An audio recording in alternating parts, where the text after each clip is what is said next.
Hey guys, welcome back to another series of Apple news and leaks. We've got plenty to discuss today. The 2020 iPhone lineup, lots of details about that, including a new structure, new naming, new prices, lots of camera sensor technology upgrades, and in particular, the battery life will be growing. And we're learning in which ways Apple's going to be doing that, amongst other things. So let's get into it. Always exciting to see what Apple's doing next. And I wanted to start with an interview in which Tim Cook with Nikki, an Asian blog, discusses the iPhone and how it's not yet a fully mature technology and still has room for advancements and improvements. So in relation to the iPhone, he says, "I know of no one who would call a 12-year-old mature. Sometimes these steps are humongous, sometimes these steps are smaller, but the key is to always make things better, not just change for change's sake." And essentially saying that the iPhone still has room to grow. And we've seen a lot of innovation even in just 2019 with camera tech, battery tech, and it's only going to keep getting better in the next 5 to 10 years. The iPhone is still far from being perfect with lots of room for improvement. So there are two news sources discussing Apple's lineup for 2020, and the more we hear about it, the more confusing it gets. Apple is launching a lot of iPhones in 2020. So from a Nomura analyst, Nomura Instinet, they're claiming that Apple is launching 2 lower-end iPhones and 2 higher-end iPhones. So the lineup is going to be broken up in the iPhone 12 and the iPhone 12 Pro. So in the iPhone 12 category, we'll be seeing a 5.4-inch and a 6.1-inch iPhone with dual lens cameras. These will be Apple's lower end release phones for 2020, aside from the iPhone SE 2 follow-up, the iPhone 9. On the higher end, the iPhone 12 Pro will be seeing a 6.1-inch and a 6.7-inch Mammoth phone, both of these with 3 camera sensors and a time of flight sensor added as well. And according to this analyst, you'll be able to purchase all of these iPhones with and without a 5G modem. So there will be strictly 4G versions and then a 5G version as well. Whether or not there will be a physical thicker difference for the 5G phones, we don't know. He also confirms that the iPhone SE 2 is still happening and slated for the first half of 2020 release. Also regarding the iPhone 9, the SE follow-up, we made a couple adjustments on the design, so the lens is now more in line with the current lineup, and that's what you're seeing on the smaller end there. And a separate report from Rosenblatt claims that Apple will be releasing 6 new iPhones in 2020.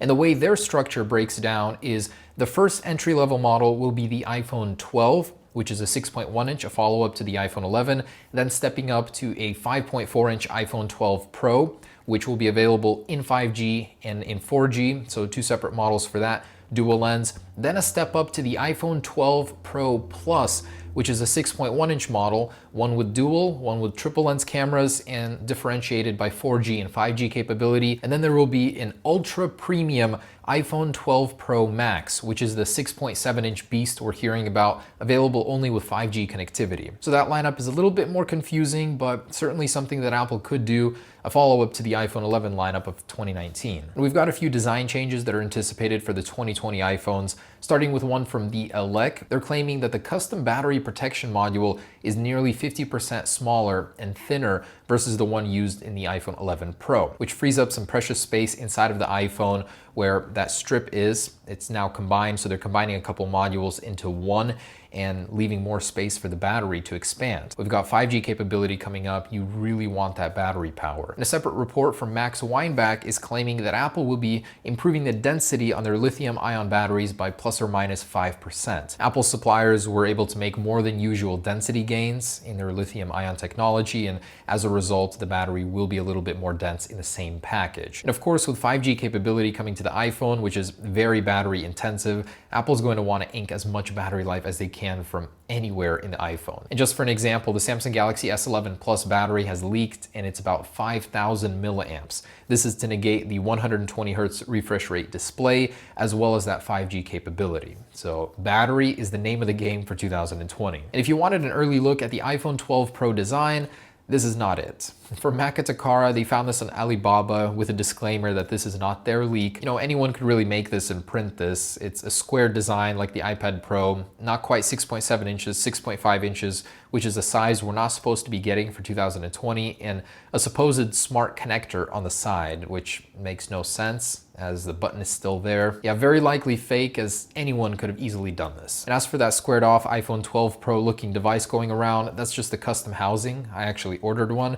It looks really neat, but no, it is not the iPhone SE 2 or the upcoming iPhone 12. And according to Digitimes, the high-end iPhones in 2020, the iPhone 12 Pro Plus and Max series, will be receiving an upgrade called Sensor Shift Image Stabilization, which will replace existing optically image stabilized lenses. So instead of having a physical motor, the actual sensor will receive the stabilization, which will enable a host of changes on the iPhone. So for one, it'll be easier for Apple to image stabilize the ultra-wide sensor with that technology. It's unclear if they're adding it to every single lens, but it would be assumed so. And this would theoretically be an upgrade for deep fusion, as with this technology, it's easier to actually combine all three images from the sensors into one super large image, which would in turn raise the megapixel count on the upcoming iPhone. So if Apple were to use that, it would essentially be Deep Fusion 2 on the physical side. And to further improve the camera on iPhone, Apple has actually purchased a new company called Spectral Edge,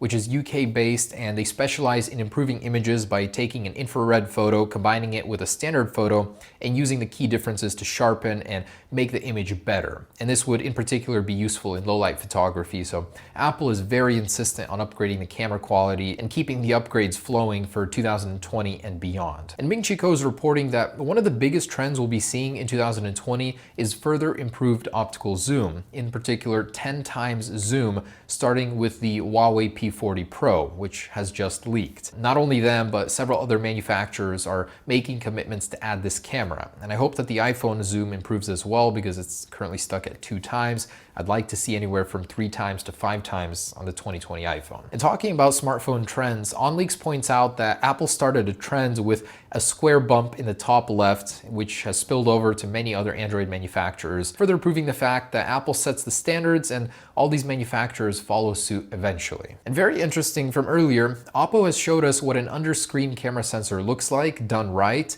And there's a small grid of pixels that are disguised when the camera is not in use. When it's in use, they turn black and the camera can shine through. Right now, it's in its infancy, but you better bet that Apple will perfect this by the time it's ready to go in an iPhone. And in the last video, we learned that a portless iPhone is coming in 2021. And I was very surprised to see that there were many publishers that embraced that idea and thought it was actually a good move.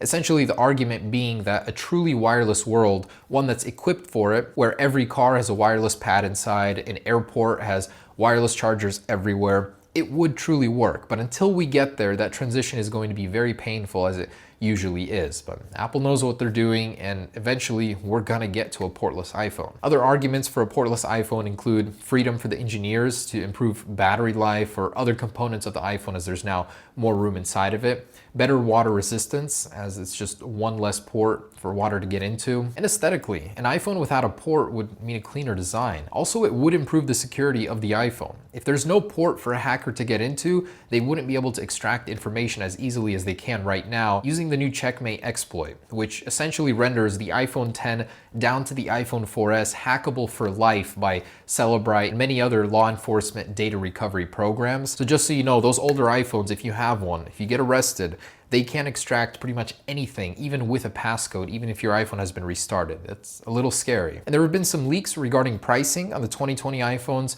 First, from Nomura Analyst Group, they're claiming that the cheapest iPhone that you can get with 5G capability in 2020 will start at $900. And that's because the actual radios, they add about a $75 to $125 price tag to the iPhone, with Apple's margins included. So it definitely will be growing in price, but not insanely so. For that capability, it's not outrageous to charge $100 more for 5G technology. And Ming Chi Kuo is also reporting that the iPhone will not significantly grow in price in 2020, anywhere from $30 to $100, which I think is more than fair for everything that we're hearing the 2020 iPhones will get. And also the 15% tariffs will not be happening, which was a very scary thought, how expensive the iPhone would be getting. And that's a good thing too, because a report actually says less than 10% of Americans are actually willing to pay $1,000 plus for a smartphone.